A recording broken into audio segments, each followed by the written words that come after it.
हल्का असम्बली बालकुंडा के मंडल मोड़ताड़ मुस्तकीर में रियासती वजीर इमारत और शिवारे प्रशांत रेड्डी के हाथों 5 करोड़ की लागत से NAN building vocational skill training centre के लिए संगे बुनियाद रखा गया। इस मौके पर रियासती वजीर प्रशांत रेड्डी ने सहाफियों से खिताब करते हुए कहा कि NAC ट्रेनिंग सेंटर बहुत से बेरोजगार नौजवानों को रोजगार से मरबूत करेगा। रियासत में सिर्फ 3 ही मराकज कायम है, चौथा मोड़ताड़ में कायम किया जा रहा है। जिले निजामाबाद में 15 करोड़ से AC बिल्डिंग बनाई जा रही है। दूसरा मरकज हल्के बालकुंडा में ही मड़ताड़ में कायम होंगी। हल्के के तमाम नौजवानों को रोजगार के मौके पैदा होंगे। इस सेंटर से इलेक्ट्रीशियन, पेंटिंग, प्लम्बर, AC की तरबियत दी जाएगी और नेशनल एकेडमी ऑफ कंस्ट्रक्शन का सर्टिफिकेट दिया जाएगा, जिससे नौजवानों को हिंदुस्तान के अलावा दूसरे ममालिक के खानगी कंपनियों में इसकी बहुत ज्यादा मांग है। अच्छी तनख्वाह के साथ मुलाजिमत फराहम होगी। ये वोटों के लिए लाई गई इमारत नहीं बल्कि बेरोजगार नौजवानों को रोजगार से जोड़ने के लिए होगा। इसमें हॉस्टल की मुफ्त सहूलत मुहैया रहेगी। रेगुलर 90 नौजवान ट्रेनिंग हासिल कर सकते हैं। सालाना 1000 से ज्यादा नौजवानों की तरबियत दी जाएगी।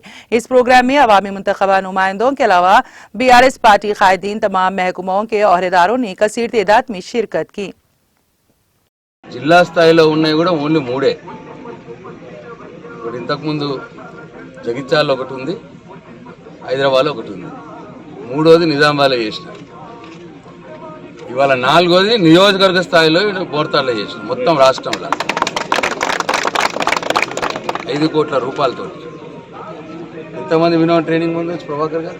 ఇక్కడ 90 మెంబర్స్, 90 మంది రెగ్యులర్గా ట్రైనింగ్ పొందొచ్చు. ఇక్కడ హాస్టల్ ఫెసిలిటీ తోటి 90 మంది ట్రైనింగ్ పొంది ఎలక్ట్రీషియన్లు కావచ్చు, ప్లంబర్లు కావచ్చు, రాడ్ బెండర్ కావచ్చు, ఇట్లా బిల్డింగ్ యాక్టివిటీలో పనిచేసే స్కిల్ లేబర్, ఆ స్కిల్ లేబర్కి అందరికి కూడా ఇక్కడ ట్రైనింగ్ ఇప్పించి NAC సర్టిఫికేట్ ఇస్తుంది వాళ్ళకి. ఆ NAC సర్టిఫికేట్ అనేది దుబాయ్లో కూడా చాలా డిమాండ్ దానికి. ఆ సర్టిఫికేట్ ఉంటే మంచి శాలరీతో జాబులు ఇస్తారు. ఇక్కడి రాష్ట్రంలో, దేశంలో కూడా అన్ని ప్రైవేట్ కంపెనీలు NAC సర్టిఫికేట్ తోటి ఉంటే మంచి శాలరీస్తో జాబులు ఇస్తారు. అటువంటిది ఇవాళ మన నియోజకవర్గ ప్రజల కోసం 5 కోట్ల రూపాయలతో తీసుకొచ్చాం. స్టాఫ్ ఉంటారు, టీచర్లు ఉంటారు. ఈ 5 కోట్లు ఒకటే కాదు, మళ్ళీ రికరింగ్ ఎక్స్పెండిచర్ జరుగుతుంది. ఇది ఒక కాలేజ్, ఇన్స్టిట్యూట్ తిరిగేది.